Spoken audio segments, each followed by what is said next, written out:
Hey guys, it's me, Slayer Sparkles, with another ghostly tale of growing up haunted. You guys ready for another ghost story?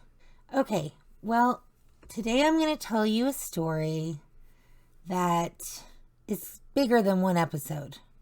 It's about an entity that followed me for years.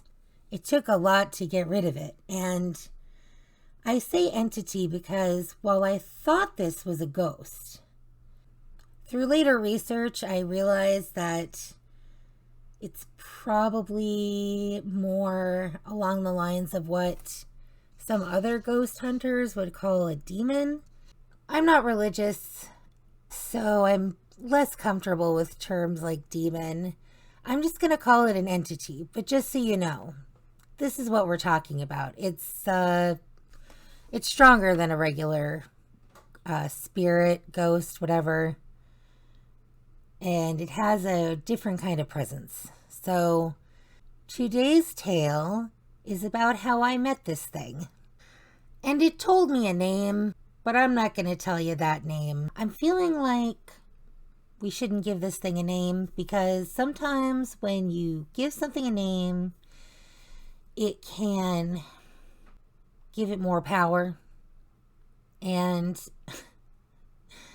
it took a lot for me to get rid of this thing, so I don't really want to do anything that could possibly bring it back to me or anyone else.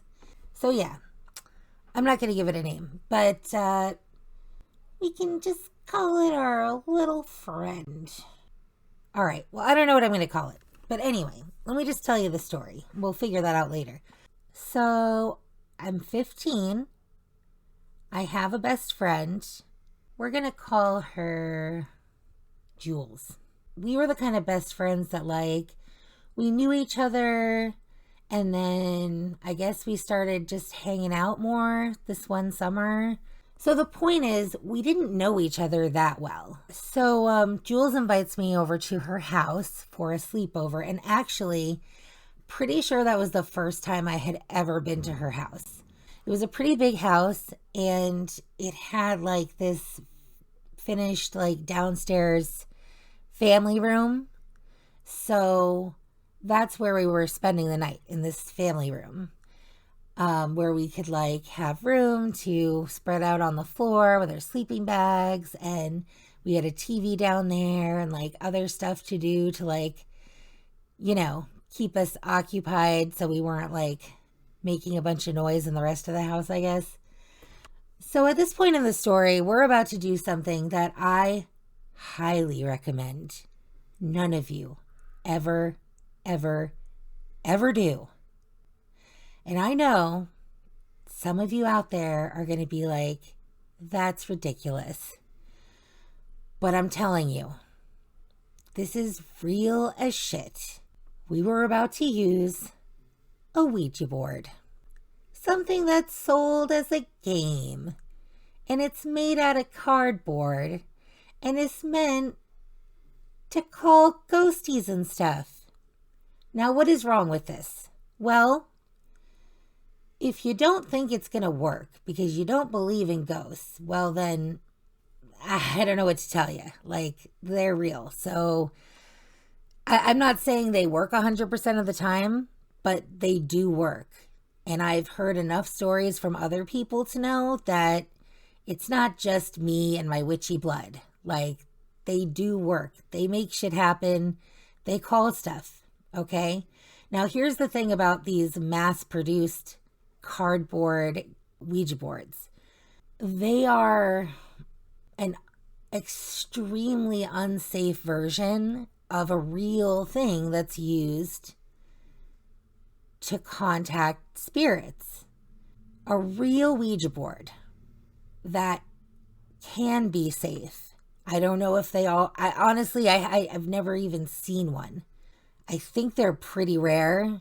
It's carved out of the heart of a certain kind of tree, and it has to go through all these different levels of consecration. It's crazy. And I'm sure that in order to use it safely, you still probably have to do all kinds of like protective-y things and stuff. Casting protective energy out, basically. Like, you gotta be able to protect yourself. Anyway, that's what a real Ouija board is. When you take something like that, that's pretty serious, and you make it out of cardboard, and you mass produce it, and you hand it out all over the place for people to just use, thinking that it's just a game, bad things happen. It's just the way that it is, man. And the bottom line is, if you're using one of these mass-produced Ouija boards, if you're able to contact something, some kind of spirit, whatever, if you're able to do that, 99.9% of the time, it's going to be something mischievous. It's going to be something that's just hanging around, waiting for a foothold, waiting to get attention from somebody, waiting to be able to cause trouble. As I came up through all of this, my ghost experiences, I sort of learned to think of them as mischievous or helpful. You're not going to get something good. You're not going to get what you're looking for. Like, if you are trying to contact somebody special, that probably isn't going to happen. I understand, like, if you lose somebody and you're like, well, they're probably hanging around, like, waiting to talk to me or whatever. And that could be true. I myself had an experience with one of my grandmothers where after she passed away, I definitely felt that she, like, visited me. And she visited me the same way that she visited one of my aunts. Actually, a couple of my aunts. She visited us in the same way. And I didn't really have contact with them. So the stories came out later and it was like, yeah, it was exactly the same thing. I don't know why it is that, like, what talks to people through a Ouija board is usually not that. But it's usually not that. It's usually something mischievous and dangerous, possibly. And this thing that we contacted was super dangerous. And as far as I know, it's still hanging around Jules. The last time I talked to her was years ago, but when I last talked to her, it was still with her. So anyway, I'm getting ahead of myself. So we're having our sleepover and Jules is like, hey, let's use a Ouija board. That would be fun, cool, whatever. And I was like completely naive about it. So I was like, sure, let's do it. So we sit down at this little table and I find out that Jules had an older sister that died.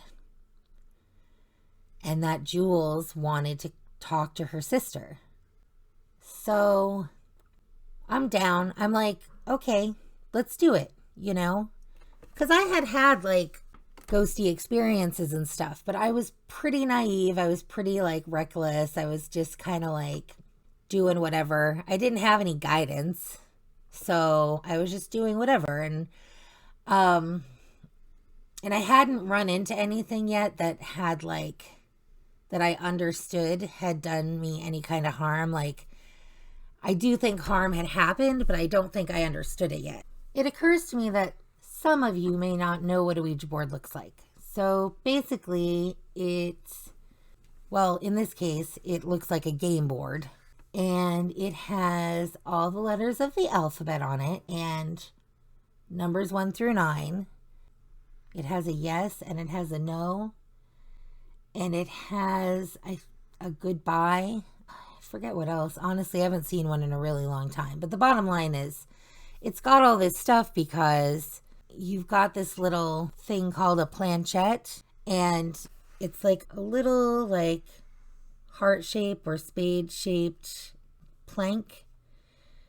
usually with a window, like a circular window cut out of it. So some of them have that, and so then it can like hover the window over, like put a circle over whatever letter it's trying to tell you. But some of them don't have that, and they just like point to stuff because it has a pointy end. So anyway, it's got a pointy end. Bottom line is, you put your fingers on it, and whatever spirit or something that you call is then able to move it and point to like letters and numbers and stuff so they can communicate with you. So that's how it works. So anyway, we sit down at this little game table or something in Jules's family room, and we're across from each other. We have the Ouija board between us, and we put our fingers on it. And now this is years ago, so I don't remember every detail about how this conversation went. But basically, Jules started talking, trying to reach her sister. And we reached something that we thought was her sister. It knew about her sister. It knew about her. It knew about me. It knew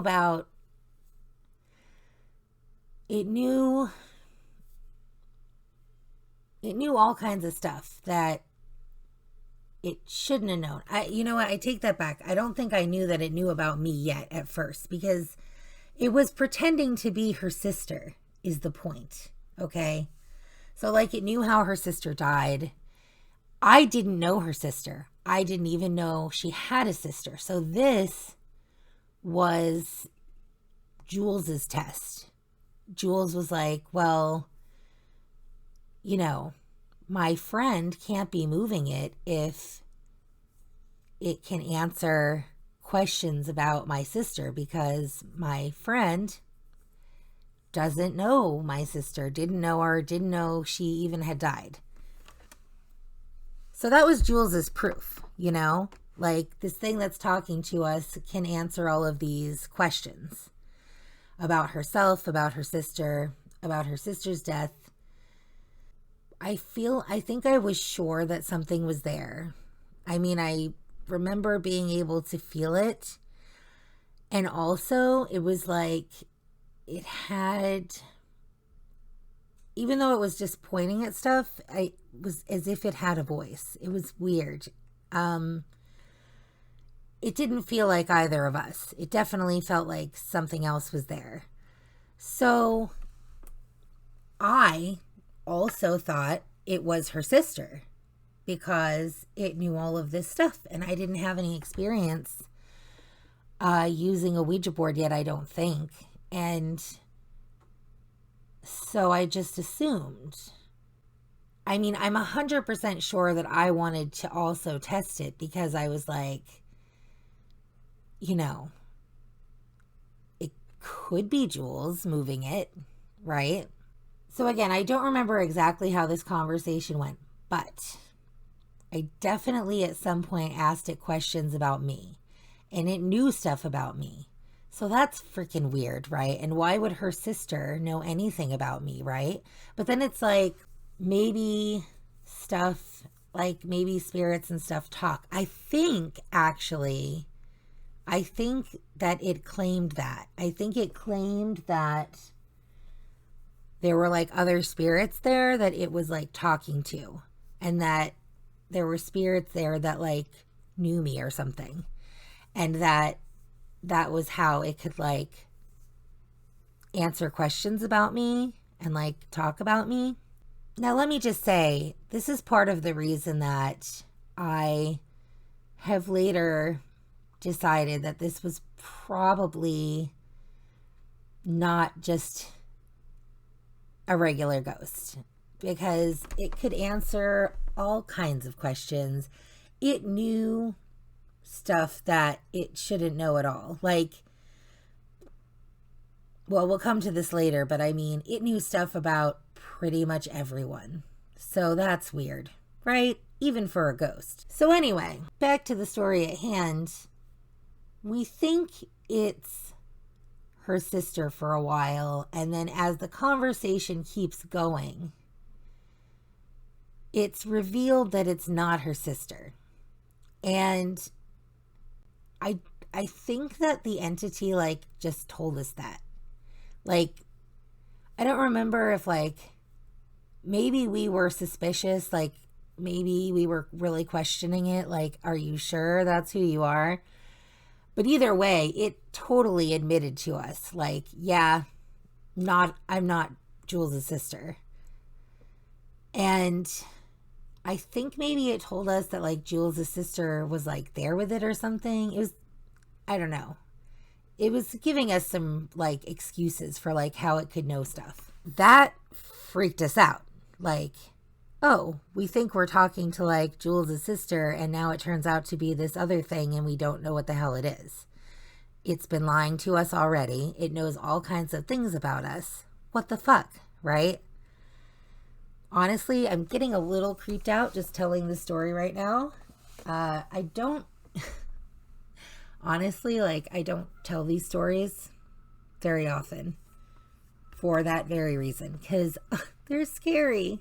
Like, I know I lived through them, still scary. So yeah, so this thing, it can tell us so many things. It can tell us personal things that like nobody else knows except us, like ourselves. So it's like, what the hell is that? Like, that's not something that's talking to, you know, my dead relative. That's something that somehow knows private information about me that nobody else knows. So what is it doing? Is it like reading my mind? Like, how does it know these things?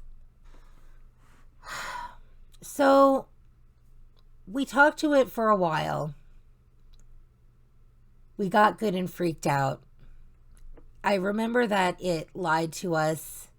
It would like say stuff like about itself, and then it would like change its story. And that really freaked me out, because I was like, how come it's lying? Like, if it's lying and it was just telling us it's lying, it's just fucking with us. Like, it's just playing around with us, and it could be anything, you know?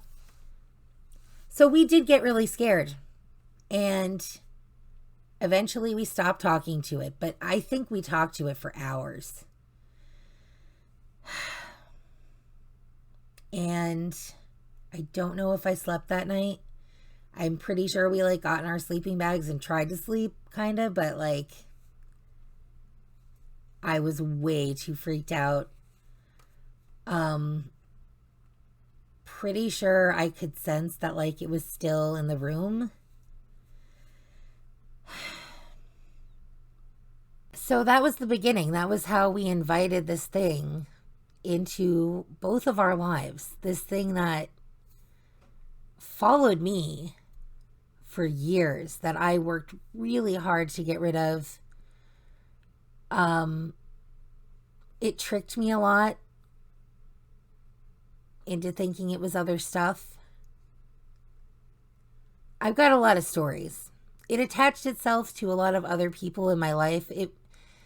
This is like my most epic haunting, like personally, because I mean, there were things, there were ghosts and stuff that were in my house, but this thing wasn't attached to my house. It was attached to me, and it wasn't nice. It wasn't well-meaning. So, and it wasn't easy to get rid of. So, I don't know. I'm gonna tell you more about it in subsequent stories. You will hear more about this spooky demon thing, whatever it was.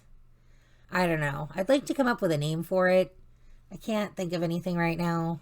I don't know. I'd like to call it something ridiculous, just to like take some of the fear out of it for me. Anyway, so that's the beginning of that tale. I hope you're not too scared. I am. I'm scared. But I'm strong. So, you know. Don't ever try to call anything. Don't ever use a Ouija board. Don't. I stress this so highly. I've learned how to protect myself in a whole bunch of ways from this stuff. So I'm strong. You know, I wouldn't be telling this story if I thought there was a way for this thing to like get back to me. Please don't ever try to call something. I know it's so tempting. It seems so fun. It seems so easy. It's such a bad fucking idea. Such a bad idea. Just don't do it. It's terrible. All right. That's my ghost story for today. Don't forget to like and subscribe. Ring that notification bell. And join me again for my next episode of Growing Up Haunted.